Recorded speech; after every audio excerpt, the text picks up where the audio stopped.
ak yéen pour jàppale Macky Sall tudde ko rappel muy ñoom Pape Samba Mboup non je vous en prie Nafi ba ma eggale suma question ñoom est-ce que nekk ngeen à l'aise ak ñoom mais très bien à l'aise Pape xam nga bi président demee Kaffrine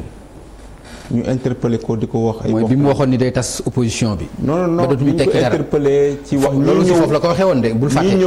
ñëw dañuy fàttaliku rek nañ fàttaliku loolu aussi Kaffrine la waxee woon ni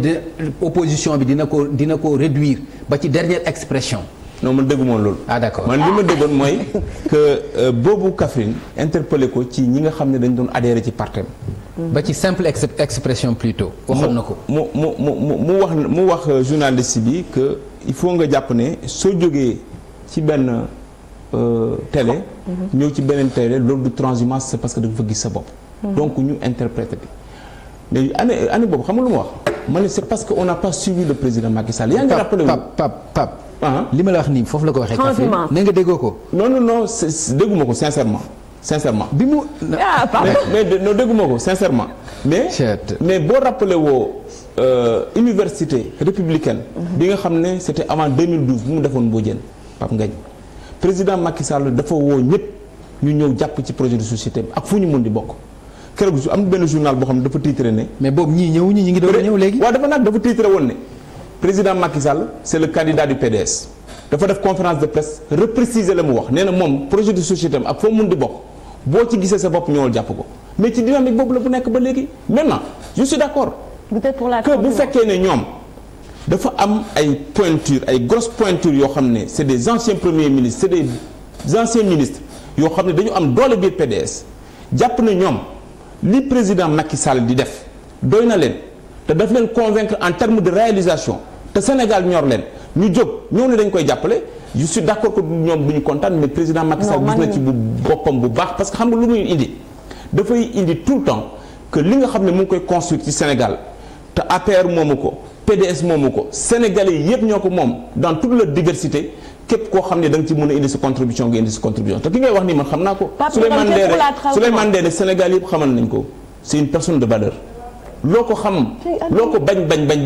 xamal ko ne ñeme naa wax dëgg xamal ko ne fa mu jëm ñeme na fa xamal ko ne aussi lépp lu mu xalaat suba ba ngoon am na courage yu wax ko donc su jëlee ne moom lii la demee. wax ko wax dëgg yàlla man mun naa jàpp waxam beneen bi mooy ñi nga xam ne dañoo wax ne ñoom kenn du leen wutal candidat mais ils sont libres ñoom nee nañ ni ngeen libre ne Karim mooy seen candidat may leen liberté boobu ñu ne ñoom nañ accompagner président Macky Sall mu am deuxième mandat. man bañu ma ñu am deuxième mandat parce que je comprends parfois seen posture du ma dugg ci biir PDS parce que bokkuma ci di ci wax mais quand même comme mu ngi wax suñu parti na ma may ma def benn analyse man dama jàpp ne seen parti de président Ablaye Wade su fekkee ne dafa nekk fii ñoom jox leen ci ni ñu ko waxee lépp lu mu leen war a jox ci nombo ci mën-mën ci xam-xam ci alal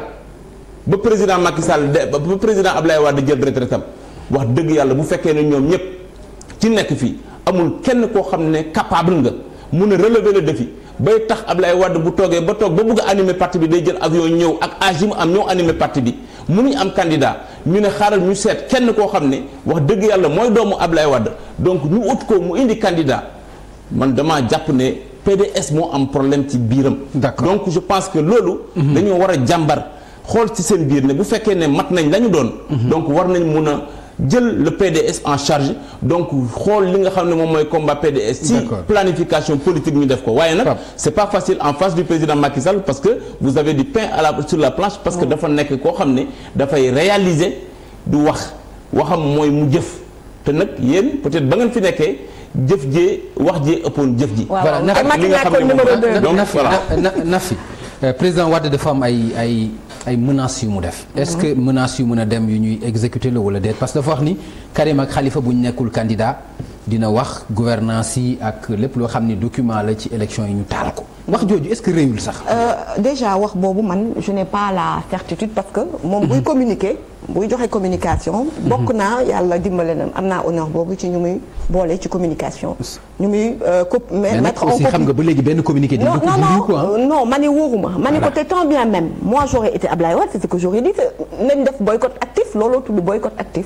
maanaam bu diw ak diw amul am ci dëkk yu bëri ñu éprouver ko élection du am ci réew moomu. comment nan lañ koy exécuter nan la ñuy def élection du fa am tey jii man ñun suñu conviction mooy. Karim Wade bu doonul candidat te min suñu kanam élection du Macky Sall du doon candidat. c'est ce qu'on appelle le boycott actif ñëpp xam nañ ko ci àdduna am na dëkk yu ko éprouver donc man sama point de vue la loolu personnel. leneen foog nga baal ma dafa dugg ci PDS wax dama ko bëgg a leeral rek ni que ñooñu ba ñuy dem nañ bu yàgg ay élection aw na fi et chaque élection nous enrangeons au minimum 100 000 voix de plus bi ñuy dem législative 300 000 voix la ñu amoon en 2012 aux législatives 350 000 voix on est à 800 000 voix aujourd'hui donc ñun